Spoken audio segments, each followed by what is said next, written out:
स्नेह के मारे व्याकुल हैं। सब ज्ञानी गुरु ने सबको बैठ जाने के लिए कहा। फिर मुनिनाथ वशिष्ठ जी ने जगत की गति को माये कहकर, अर्थात जगत मायका है, इसमें कुछ भी नित्य नहीं है, ऐसा कहकर कुछ परमार्थ की कथाएं अर्थात बातें कही। तदंतर वशिष्ठ जी ने राजा दशरथ जी के स्वर्गामन की बात सुनाई, जिसे सुनकर रघुनाथ जी ने दूसरा दुख पाया और अपने प्रति उनके स्नेह को उनके मरने का कारण विचार कर धीर धुरंधर श्री रामचंद्र जी अत्यंत व्याकुल हो गए। वज्र के समान कठोर कड़वी वाणी सुनकर लक्ष्मण जी, सीता जी और सब रानियां विलाप करने लगी। सारा समाज शोक से अत्यंत व्याकुल हो गया, मानिए राजा आज ही मरे हैं। फिर मुनि श्रेष्ठ वशिष्ठ जी ने श्री रामचंद्र जी को समझाया। तब उन्होंने समाज सहित श्रेष्ठ नदी मंदाकिनी जी में स्नान किया। उस दिन प्रभु श्री रामचंद्र जी ने निर्जल व्रत किया। मुनि वशिष्ठ जी के कहने पर भी किसी ने जल ग्रहण नहीं किया। दूसरे दिन सवेरा होने पर मुनि वशिष्ठ जी ने श्री रघुनाथ जी को जो जो आज्ञाएं दी, वह सब कार्य प्रभु श्री रामचंद्र जी ने श्रद्धा भक्ति सहित एवं आदर के साथ किया।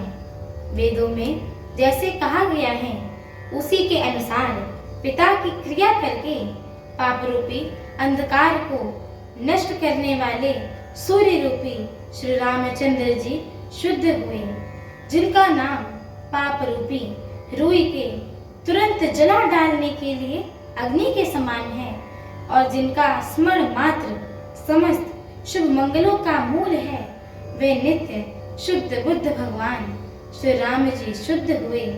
साधुओं की ऐसी सम्मति है कि उनका शुद्ध होना वैसे ही है जैसे तीर्थों के आवाहन से गंगा जी शुद्ध होती हैं। गंगा जी तो स्वभाव से ही शुद्ध हैं।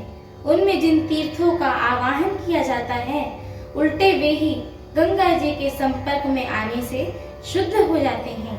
इसी प्रकार सच्चिदानंद रूप श्री रामचंद्र जी तो नित्य ही शुद्ध हैं।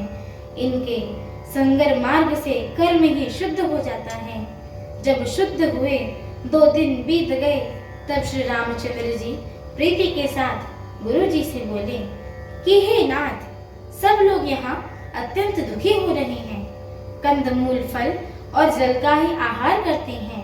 भाई शत्रुघ्न सहित भरत जी को, मंत्रियों को और सब माताओं को देखकर मुझे एक एक पल योग के समान बीत लगता है।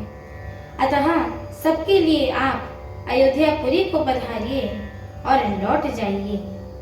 और राजा अमरावती स्वर्ग में है, अयोध्या सूनी है। मैंने बहुत ही कह डाला, यह सब बड़ी ठिठाई है कि हे गोसाई, जैसा उचित हो वैसा ही कीजिए। वशिष्ठ जी ने कहा कि हे राम, सुनो, तुम धर्म के सेतु और दया की धाम हो। तुम भला ऐसा क्यों ना कहोगे? लोग दुखी हैं, 2 दिन तुम्हारा दर्शन कर शांति लाभ कर लें। हमारी आगे की श्री राम कथा को सुनने के लिए हमारे चैनल को लाइक, शेयर, सब्सक्राइब एवं कमेंट अवश्य करिएगा। एवं आप सभी हरि भक्तों से हम दोनों बहनों का एक छोटा सा निवेदन है कि कृपया आप सभी हमारे श्री रामचरितमानस जी के इस मंगलमयी पाठ को पूरा अवश्य सुना करिए, क्योंकि स्वयं परम पूज्यपाद श्रीमद् गोस्वामी तुलसीदास जी महाराज ने कहा है कि जो भी नर नारी, मनुष्य, जीव जंतु एवं पशु पक्षी प्रभु श्री रामचरितमानस जी के इस मंगलमयी पाठ को सुनते हैं, गाते हैं, कहते हैं एवं श्रवण करते हैं, उनके जन्म जन्मांतर के सारे पाप नष्ट हो जाते हैं।